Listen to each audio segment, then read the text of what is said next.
Welcome to Truth Be Told. I'm Dwight. And this is Max. I want to talk, I'd like for us to talk a bit about my friend Mike. And he asked me a great question. There are people that ask great questions, and they cause us to step back and reflect on certain parts of life that we normally don't do that. And he was reading through the Gospel of Matthew a little while ago, or listening to it, as you often do, Max, on audio, and the whole thing of the righteousness that we talked about, and we had quite a few hits on that, actually, that reel, looking at what if our righteousness doesn't exceed that of the Pharisees. And anyway, this whole thought of the kingdom, and I want to read a few verses, and out of Matthew chapter 6, and it says, "Do not lay up for yourselves treasures on earth, where moth and rust destroy, and where thieves break through and steal. But lay up for yourselves treasures in heaven, where neither moth nor rust destroys, or thieves break through and steal. For where your treasure is, there your heart will be also." And so let's talk about that a little bit, about laying up treasures. And first of all, let's ask ourselves a question. How do we lay up treasure on earth? Let's not On move earth. over. Yeah, on earth. How do we lay up treasures on earth? Get all we can. No, I work. I mean, for me, at least in my head, laying up treasures on earth is working, and prioritizing those things ahead of everything else. And so that we can either use, show off, whatever. It's like keeping up with the Joneses sort of thing, but also seeing how far and it basically excess. You don't even need to do it excess, but I think it's prioritizing those things more than things that we basically, in my head, it's like things we can get and we can show for physically. And then have treasure in heaven to me would be more. We haven't got there yet, but you're doing things that are um, from a standpoint of faith and walk. You can't see those things necessarily. You can through fruit in different people potentially in the future, but you might not either. Yeah. So let's step back for a minute and think about it. You go into someone's home and you can often see some of the things that they treasure. Yeah. You can look around. I think of my mom, and she had this love of these dolls, and they're good size, life size, not life size, but very good sized dolls. And she had a case for those, and they were on display. And they were one of her treasures. And you think of Jay Leno, and he's got garages Cars. full of cars, and they're those treasures, right? And so we see that as the extreme, but there are times that we do need to lay up treasures on earth. Yeah. He said, don't lay up treasures on earth. And so, for the wrong reasons, but sometimes you have to be very disciplined in order to lay up treasures on earth. That you have to be a good steward. Yeah. Well, and I think there's a difference between excess and necessity. Yeah. So there's stewardship, there's planning, there's careful management, because sometimes you're laying up treasure, but you know that something's up and coming. There's going to be a need later on. And if you squander what you have now and you don't build that up, when that need comes, you're without. Yeah, well, and I think of, for example, the story of Joseph when he's in Egypt, planning ahead. I'm sure the rest of Egypt didn't necessarily know that there may be a famine coming in the future. God revealed that to him. Whether they broadcast that or not, I don't know. But when you're in times of planning ahead, it may look like excess, but it doesn't necessarily mean it is either. Yeah, that doesn't mean that it isn't going to be needed, right? Yeah. And so when I think about this, do not lay out for yourselves treasures on earth. And he's speaking about clothing in that day where the moth Yeah. would easily get into their homes and destroy those clothing and that they would have laid up. And he said, and rust destroys and thieves break through and steal. And but then Jesus says, but lay up for yourself. Mhm. And so in a discussion that we had a little bit prior to this, I thought about how do we practically lay up treasures? Now, if I'm going to lay up treasures on earth, and again, whether that treasures is excess, going back to your quoting, what I often will say is, get all you can all you get, set on the can. Uh, Whether it's for the excess or you're simply planning for the future, Yeah. you have to put a plan in motion and you have to do it in practical terms and you have to apply yourself to it. It, Mhm. it won't just happen. You talked about, Yeah. how do I lay up? Well, work, work, work. But if you're just working Mhm. with a minimal amount of pay, if your minimum wage, you're not laying up treasure Mhm. and not Yeah. for yourself, not for the future. Um, so that working at the minimum wage, no matter how much you work or how long you work, there's never going to be that overabundance. Access.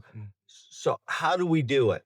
And in life, we can find a number of ways. You can take an extra job and you can do this, you can do that. Uh, but how do we, and we look at that, and someone will read that and say, like Mike read, the fact that accept your righteousness be more than the Pharisees, you're not going to get into the kingdom. So if we read this and it says to us that lay up for yourselves treasure in heaven, in a practical way, how do we lay up treasure in heaven? It's funny because I often understand that, and then it confuses me sometimes. Yeah, But I would say, like, um, number one, I think it's important for us that are following Jesus to learn the character of him. And we Mhm. take that and we can share that with others, but also live that to others. So be that So to others. So I want to grab a couple of thoughts that you and Abby had talked about prior to us doing this. One was you talked about the fact that when you've done it unto the least of these, my Yeah. brothers. Okay, that's one of the thoughts that I want us to think about and concentrate on. And how do we lay up treasures? And the other one is that we are to love like Jesus Yeah. loved. Exactly. So to me, it's like this. If I have a brother in need, and this is just one example, and it's like I can step into that, and I feel compelled, or God is calling me, or has placed that scenario, and I can help that need, or even if it's just time. Yeah. Doesn't matter. I'm not talking Absolutely. money or So, anything else. I'm yeah, talking simple things that anybody can do. Not everybody can necessarily pay for certain things that certain people need at certain absolutely. times, because I've been in that position on both sides. Yeah. But even if it's time or listening or an ear, or that is A still word of encouragement. yes, exactly. That, to me, especially if that is in your circle of people, and that has come in, and it's like God has revealed that to you, and you know that you can be a part of that. To me, that is one way. Yeah. So Jesus, let's break it down and try to keep it as simple as we possibly can because Hmm. you quoted one of your favorite Bible writers, whether you realize it or not. You quoted James. Yeah. And when James says, if you see a brother that's in need and you have it. Now, it's one thing to see a brother in need and you go, yeah, I don't have anything way to help you. You know, then we can kind of be like Peter says, silver and gold have I none, but such as I give unto you, right? But he goes on to say that, you know, in that passage in James, he talks about if you see your brother in need and you don't do anything. So there's a very practical sense in this. So seeing that need and sacrificing to that need. With expecting no return. I think that's the critical part. I think there's always a part to us where we're just like, okay, well, I'll get that return, or I'll do this in expecting something in return from God or from them or from somebody. And again, I think that goes back to where we talked about when you've done it unto the least of these. Yeah. And again, there may be ways that you bless somebody that is not the least of these. That's right. Yep. You know, you have a friend and he's down, and you know he's down spiritually, he's down emotionally, and you give of your time. He doesn't need finances; he needs presence. PRESENCE. He needs not a present that's given to him, but your presence there, whether it's in a phone call, whether it's in a text, and so you're doing it in a way that you're not looking for an instant reward out of this, but you're looking and saying, okay, how can I minister to them? And it's just simply showing love to that person. Well, keeping it as simple as possible, whether it's finances or not, that time or word or anything is still a form of love towards that person, unconditionally. Yeah, it's interesting that you say that, because time really is love, isn't it? Because you have to give time, and that's an action. Yeah. And to me, it's this very basic, simple way, but it's actually one of, I would say, the most powerful. So, you know, you can begin, you know, by giving your time, you're laying up treasure in heaven. By giving, you know, if you're able to meet their needs, you're laying up treasure in heaven. You know, and when we do these actions, so there's love that always falls. Love is an action word, right? Yeah. And there's an old expression that I heard many years ago that says, love can only be known by the action that it prompts. The only way that somebody can tell if you love God and you love them is by the action of the prompt. But the graciousness of God is that when we live this out, we're laying up treasure in heaven. That's right. And you know, we can do that by service. You know, how do we serve? How do we serve God? How do we serve one another? And there are acts of service, right? And again, love can only be known by the action that it prompts. And you know that then there's the giving of gifts. You know, seeing that there is a need when you've done it unto the least of these, my brethren. And you know, when we start to step outside of our comfort zone, and I say that, I want to step back and say, the more you step outside of your comfort zone, the more it becomes comfortable. So it's not uncomfortable, and it's not outside of your comfort zone. And I think if there's certain areas of that where it's a strength that God has given to you, and you step outside of that comfort zone within that strength that God has given to you, it's stretching, but it's not uncomfortable in a way that's not natural. So also thinking about using the gifts and the talents and the abilities that we have, and you're leading into that, I think. to lay up treasures. Yeah. Mm-hmm. You know? Well, and you know, thinking about some friends and myself in that way, it's like, okay, how do I take what God has given to me that on this earth I'm good at doing? I'm good at whatever that is, whatever you're good at doing. Mm. It's going to be different than what I'm good at. So you're going to have an effect on people in a different way, and you're going to be able to reach people differently than I will. The same with everybody else. Yeah. But I think that's the importance of the variety that God has created, so that we can all connect with different people and share that love in different ways. And I think if we can recognize those things and do not stay there, but like exercise that, I think it can become more powerful in time. Practical ways to lay up treasure, and I think we have to be watching for those. Yeah.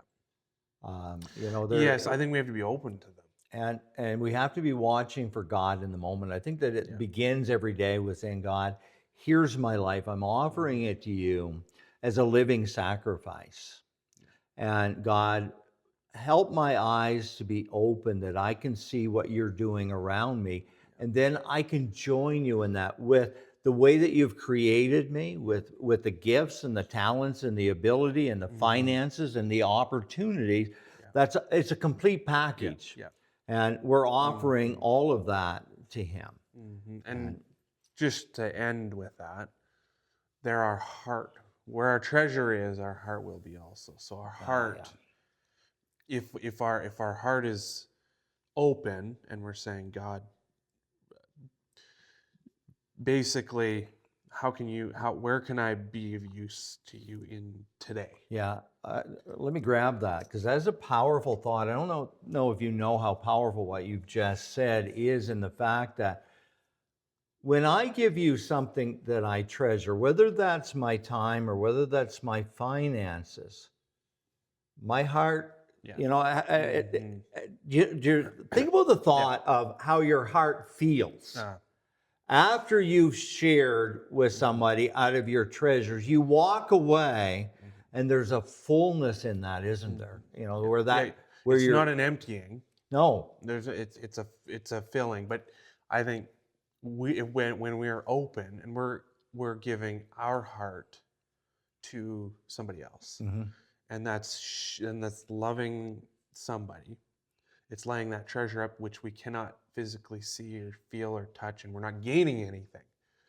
But then I think God fills that. Yeah, and when you give something to someone that you treasure, you know, the thing that you might say, well, you know, you treasure the person, but you also treasure this, you know, whether it's your time or whether it's, you know, I think of children, when they take a gift, take a toy that they really love, and they offer it.